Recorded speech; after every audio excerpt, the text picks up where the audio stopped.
Hi guys, I thought I would try to make a video of each meal that I'm making this week. Today is Sunday and I have bacon cooking in my pan here because we're going to have asparagus. And this was on sale. I was so excited about it. Asparagus last week was like $3. This week it's 97 cents. So I got 3 bundles. This is just one. And do you know how to cook asparagus? Let me put the camera down and I'll kind of show you. Asparagus grows up from the ground, and sometimes this part is tough. So I have to break this off, and I've already done a couple of pieces, and I realize this really isn't very tough. If you'll listen, that's not tough, all right? Where it's bending like that, that's good.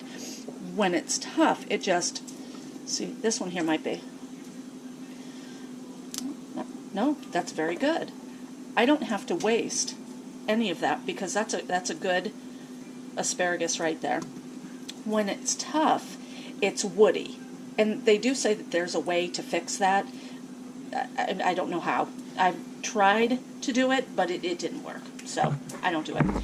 Unfortunately, I throw away half of what I get from asparagus. That's why if it's $3, I'm not buying it. And then I'm also going to cook steak. The first, and potatoes. I have potatoes that I have to clean off in here. I'm going to cook the asparagus in here. The bacon is done, so I'm going to take it out, let it set, and I'm going to crumble that up. Okay, now this is going to splatter because I do have the bacon grease is still in my pan, and there's water on my asparagus. So, woo.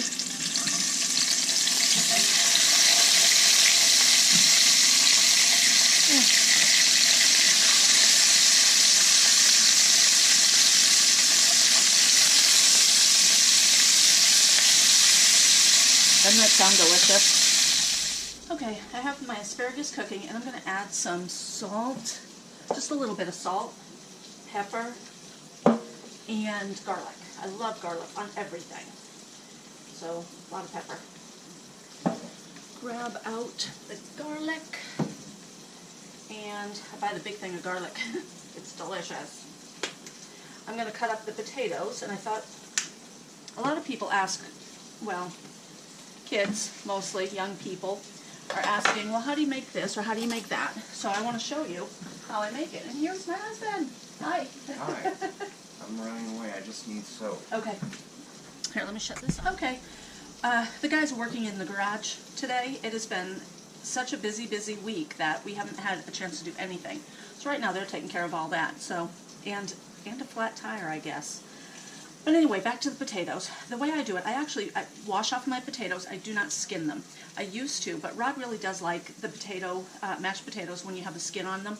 So that's what I'm going to do, and that's the way I've been cooking them. I don't cut my potatoes in any form, any size. They're all different sizes. They do cook more evenly if you cut them in the same size, but I'm just going to boil them up, and I'll stick a knife or a fork in them, and when they're done, and I'm mashing them. So that's all I do. And I throw that in there. You can add salt to your water if you want to. I didn't. Salt in your water kind of makes it so it doesn't boil over, which is a good thing.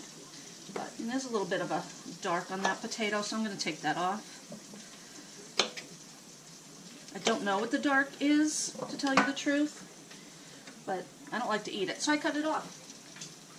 The asparagus is going really good, and it's smelling delicious. We like our asparagus crunchy, not mushy and soggy, so this is just about done. When it is done, I'll be putting the steak in here and cooking the steak up in all the juices, and it'll be delicious. I have 4 potatoes. I'm going to cut these up, and I'll bring you back when I'm getting ready to make the steak, and I'll kind of show you how I do that. Really simple and easy. It's not very time consuming, and there's no real recipe, but I thought I'd show you. One more quick step. I just smash up the bacon, pull it apart, and that will be taken out of the pan when I take the asparagus out. Of course, some pieces will be in there, so the bacon will be in with the steak. Simple and easy, and it tastes so good. Instead of buying bacon bits, I had bacon. So just use what you have. And it's only about 3 or 4 pieces.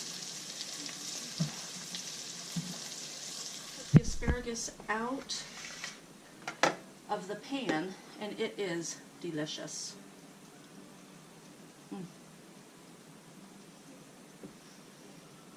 With the bacon grease, it's awesome. And I know some people don't like the idea of cooking with grease, but oh, it's good.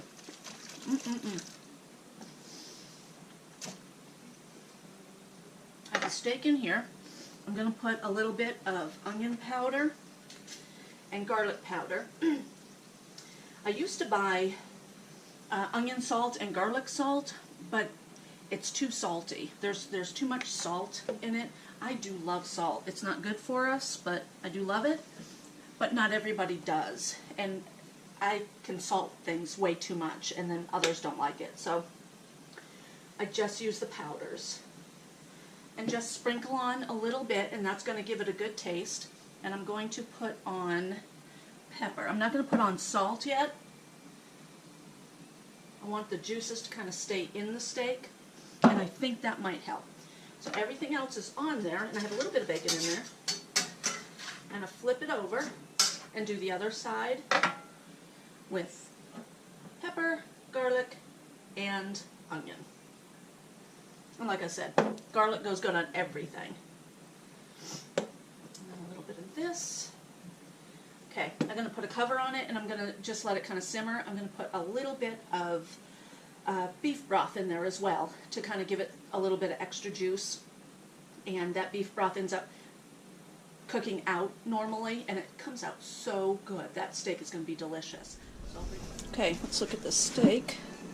It's looking good, and I have it on low. I'm going to cook this on low for probably an hour. And then the potatoes, and we're not ready to eat. I always cook it so that we are ready. I'm actually going to be, the potatoes are done. When you can slide a fork in there or a knife, they're done. I'm going to get everything ready so that when we are ready to eat, we pull it out, we put it in the microwave, and we eat it. It works out very well that way when we're all home. I need to get on eBay and put some parts. Okay, because the potato's done, I'm going to shut it off and bring it over here. I'm going to dump out the water. I have a colander in the sink here. And some people save some of the water. Sometimes I do and sometimes I don't. If you save the water, just don't dump all the water out. Leave the water in your pan, and I would just leave half a cup or whatever, not a lot of water. And then I'm going to bring the camera over here and show you what's next. I thought I was running out of bacon grease. I found 2 of them in my refrigerator. I'm so glad. Let's see. Okay. I do put butter and milk and a little bit of salt and pepper in my potatoes, or you can use bacon grease instead of butter. And I do love bacon grease. So that's what I'm going to do. Put that right in there. And then I forgot to grab my beater. Rod bought me a new beater, so I need to grab that. And that was maybe a 1/4 cup of milk and about a tablespoon of bacon grease or a tablespoon of butter, whatever. I'm going to mix these up, and I'll bring you back after I'm done mixing.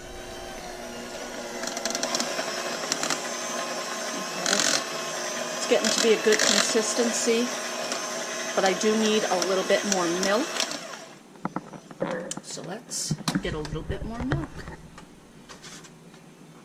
And with this, it's all to taste. Some people like really watery mashed potatoes, some people don't. So you make them how you want them, as much milk you want, as much bacon grease or butter or whatever.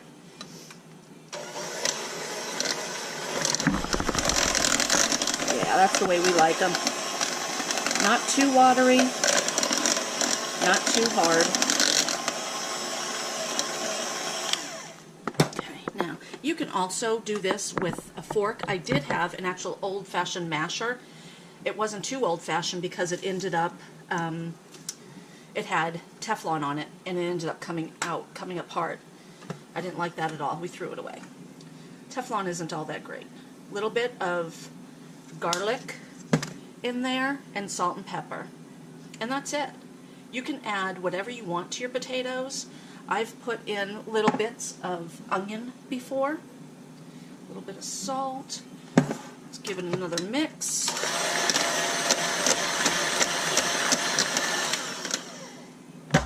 Okay, now I'm going to give it a little taste.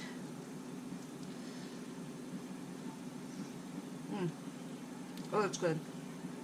Excuse me, talking my mouth full. That's really good. And there's just enough bacon grease in there. You can taste bacon. Very, very good. And bring the camera a little closer. You can see that the skins do get mashed up.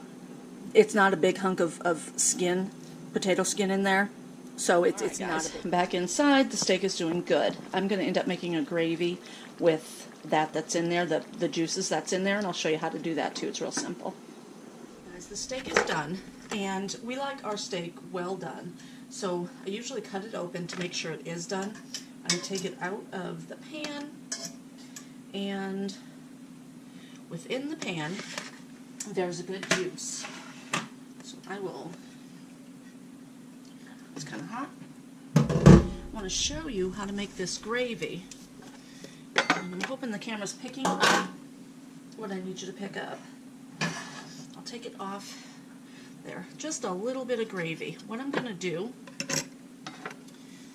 is put it into this. I want to measure it out. I'm going to shake up this juice with some flour, and then I'm going to cook it again to make it a gravy. Okay. And that is, this used to have numbers on it. We used to have numbers on this, but where are they? This is probably about half a cup. I want more than that. So let me get, I'm going to get my broth here, and I'm going to pour in to 12 ounces.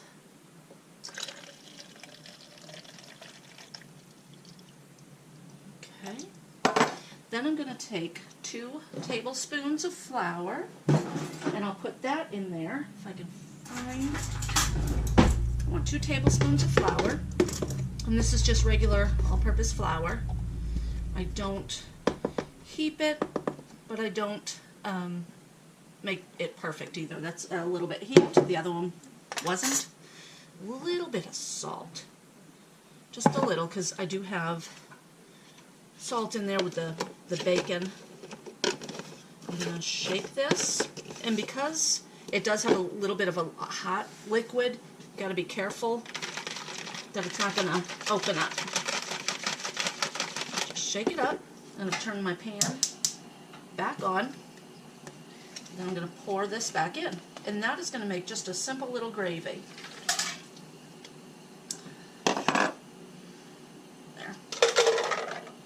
We got those on eBay. I love eBay. Now this is going to thicken up. Bring it a little closer. Get my whisk.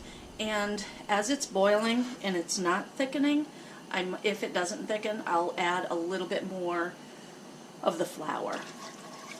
But I think it'll thicken. And this will go really good over those mashed potatoes. I'm going to bring this to a boil. I'm going to shut the camera off because I know you don't want to watch things boil. Okay, it took about 30 seconds. And it's boiling nicely. And you just want to mix it. And then let it come to a boil again. Mix it again. And it's going to thicken up.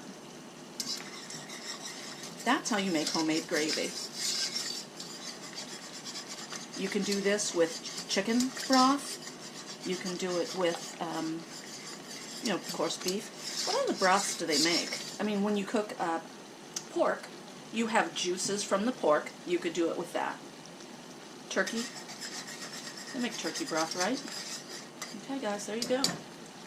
Easy, huh? And take this fork. See? It's thick, but not super thick. If you want it thicker, go ahead and do it. Am I holding that too high? Not really sure. There we go. Nice. I'm going to shut it off.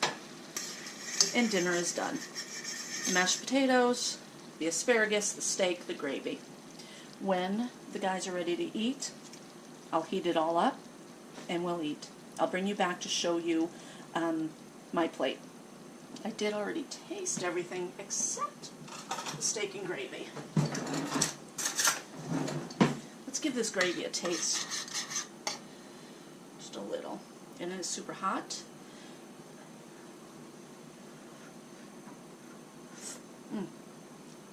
That is good. It really tastes flavorful. That is super good. And there's not too much salt in there, so that's perfect.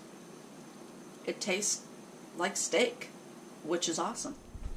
Okay guys, there you have it. Just a simple meal. Steak, asparagus, potatoes with a little bit of gravy. That's what's for dinner tonight. Thanks for watching, everybody. I hope you liked the video. Give me a like, a comment, and subscribe.